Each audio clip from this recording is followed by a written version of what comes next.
Este es otro segmento de nuestra clase, Teología Sistemática 1. Como les dije en el segmento anterior, donde estábamos manejando el valor de la fe y cómo amamos una fe que le costó sacrificio a muchas otras personas. Hoy, en este momento, en este segmento, quiero hablar un poquito sobre los fundamentos judíos del cristianismo y entrar de lleno un poco a hablar sobre la creación y los elementos involucrados en ella. La fe cristiana, judeocristiana, nos llega primero a través del texto bíblico. Es en el texto bíblico, en la Biblia, que tenemos nosotros el contenido de la fe cristiana. Para poder entender la fe cristiana, no se puede entender si no se lee la Biblia, si no se lee el Antiguo Testamento, si no se lee el Nuevo Testamento. Y luego, cómo a través de la historia, la Iglesia ha leído y ha interpretado a su cultura ese contenido de la palabra del Señor. La Biblia hebrea, de los hebreos que nosotros le llamamos el Antiguo Testamento, fue escrita en hebreo. Esos libros fueron escritos en hebreo y está organizada de manera tal que le hace sentido al hebreo. Pero la Iglesia la recibe a través de una traducción al griego que se llamó la Septuaginta, que trata de ubicar ese contenido hebreo, ese contenido a una cultura en particular, de esa fe, de esa relación del Dios que decide pactar con el pueblo. En ese encuentro de pacto, Dios llama a una familia, Abraham, como era su nombre primero, y le dice que salga de su tierra y su parentela, ¿no? Luego del proceso de la creación que vamos a ver en otro segmento. Pero lo llama, sal de tu tierra y de tu parentela, a una tierra que yo te voy a mostrar. Un elemento de Dios pactar con una familia y con un Dios en particular, ¿no? Un Dios monoteísta y con una ética muy particular. Ese llamado de ese hombre, él sale de su tierra, no sale solo, sale acompañado, sale con su padre, sale con su sobrino. O sea, y a mí me gusta pensar que Abraham fue un hombre responsable con su familia. A pesar de que él oyó la voz de Dios, en ese momento sentía que no podía dejar a su padre solo, así que sale con él, sale con su sobrino. En el camino, en la ruta, el Señor, que lo llamó para que fuera solo, lo va depurando. Su padre muere, él entierra a su padre, Lot se separa de él, aunque él lo va a buscar para salvarlo, pero finalmente Lot se separa y Abraham continúa por una ruta de confianza con Dios. Posteriormente, ese pueblo que está allí va a Egipto, se desarrolla y salen como familia y llegan a Egipto y están cautivos 450 años, esa es la historia. Y salen de esa cautividad, el Señor los lleva a través del llamado de Moisés y entran a una tierra prometida y el Señor les da una tierra prometida, les hace unas promesas y salen de esa tierra prometida y en un momento de negación, en un momento de incredulidad, de desobediencia, pierden su tierra y van al cautiverio otra vez. Y en el cautiverio, Dios otra vez los redime y los lleva de regreso a su tierra.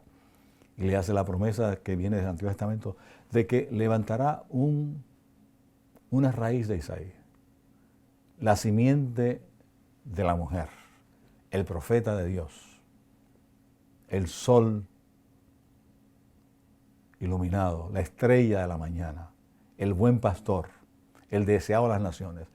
Le promete un Mesías. Y ese Mesías, el Nuevo Testamento lo recoge en la persona de Jesús. Así que hay en todo esto es un relato interesantísimo desde la dimensión del pueblo de Dios para darle contenido a un pacto de Dios que forma un pueblo que no era pueblo y se convierte en pueblo de repente, a un Dios que tiene unos elementos, yo le llamo teológicos en el Antiguo Testamento, focos teológicos, el foco teológico de la creación, que vamos a ver más adelante, el foco teológico del Éxodo, el foco teológico de la tierra prometida, el foco teológico del exilio, el foco teológico del reinado de David, el foco teológico de la conquista y la esperanza y del Mesías. Toda una manera de vivir para explicar la vida y para explicar la relación con Dios. En ese contexto se va dando también la fe del Nuevo Testamento, la fe con los libros cristianos, la llegada de Jesús, la aceptación de unos judíos de que Jesucristo es el Mesías, la negación de unos judíos de que lo sea, y el desarrollo de este proyecto de fe, no solamente entre los judíos, sino un desarrollo de fe entre los gentiles. Se inicia el proceso de la escritura de los libros que finalmente se conocen como los 27 libros del Nuevo Testamento, que se van desarrollando. Se desarrolla una literatura que se llama apócrifa, se desarrolla toda una literatura que tiene que ver con conocimiento y desarrollo del tiempo intertestamentario, y se va desarrollando todo un mensaje para fortalecer la vida de la iglesia en ese instante. Todo esto dentro de un contexto cultural. Y la iglesia en su vida va formando esa fe y va aceptando esas escrituras que algunos escritores le dijeron a comunidades cristianas. Pablo le escribió a muchas de ellas, a los que estaban en Éfeso, a los que estaban en Corinto, a los que estaban en Galacia, a los que estaban en otros lugares. Pedro, el siguiente era Pablo, Pedro le escribe a los expatriados, y así otros les van escribiendo a otras personas. Pero siempre la escritura es a comunidades. La Biblia y lo que nosotros conocemos como el Nuevo Testamento siempre se leyó en comunidad y fue escrito a comunidades. Hoy nosotros tratamos de leerla en privado, ¿no? Y en la soledad de nuestra casa o de un lugar en particular. Pero la Biblia se escribió para que se leyera en grupo. Y por eso es que es tan importante la lectura de la Biblia en el contexto de la vida comunitaria de la iglesia. Y en esa vida comunitaria de la iglesia comenzó a encontrar valor en ese texto bíblico. Valor en ese texto bíblico que lo entendían como revelación de Dios, que atendía sus problemas de fe, que atendía sus problemas de relaciones interpersonales y que atendía los problemas de esperanza.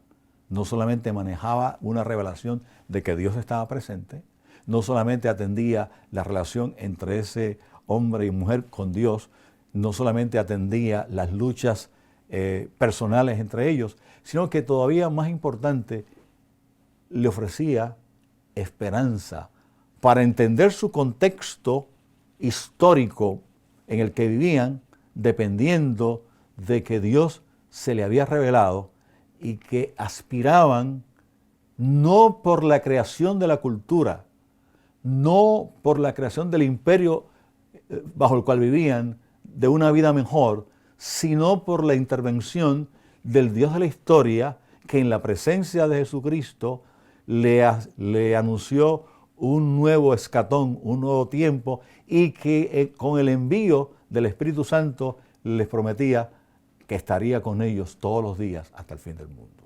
Esto es una dimensión extraordinaria de la fe, una dimensión que realmente le ofrece al pueblo la oportunidad de mirar con dimensiones extraordinarias lo que estaba ocurriendo en su momento a este grupo, que en este momento en particular es un grupo perseguido, son una iglesia que la miran como una secta, un grupo fanático para muchos, para un grupo fanático que creía en la intervención sobrenatural de Dios en su historia y que ellos vivían su presente en una confianza de que este momentáneo tiempo no se comparaba con el eterno proceso de gloria.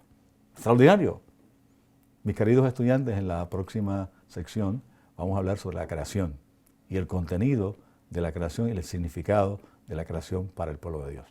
Nos vemos en nuestra próxima sección.